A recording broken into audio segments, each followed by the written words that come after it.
एक ही घर से उसको इतना धन मिल गया कि उसे कहीं दूसरे घर जाने की आवश्यकता नहीं रही। सभी पूजन की सामग्रियां ले आया, परिवार के सहित बैठकर, अपने कुटुंब के सहित बैठकर बड़ी प्रसन्नता पूर्वक भगवान सत्यनारायण जी की पूजा कराई।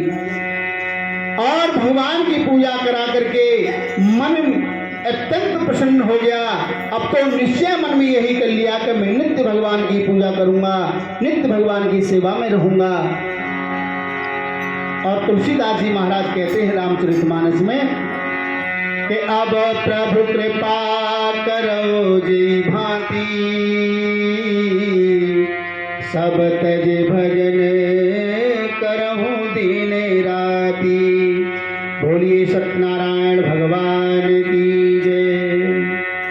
हे प्रभु, ऐसी मंगल कामना भगवान के समक्ष वो ब्राह्मण करने लगा कि मैं नित्य आपकी सेवा में संलग्न हो जाऊं, ऐसी कृपा हो जाए। क्योंकि भगवान की पूजा करने में मन लगे, भगवान की कथा सुनने में मन लगे, तो ये जब ही हो सकता है जब भगवान की ही कृपा हो।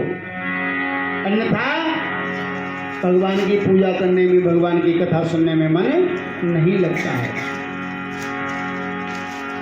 अब तो नित्य भगवान की पूजा करने से अब तो दिन प्रतिदिन वो ब्राह्मण धन धान से संपूर्ण होता चला गया।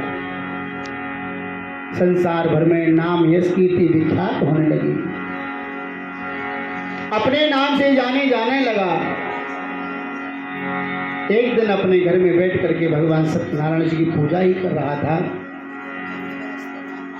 उसी क्षण एक बूढ़ा लकड़हारा, जिसने पूरा जीवन जंगल से लकड़ियों को काट करके बेच करके परिवार का पालन पोषण किया, आज उसका भी दुर्भाग्य सौभाग्य में बदल गया।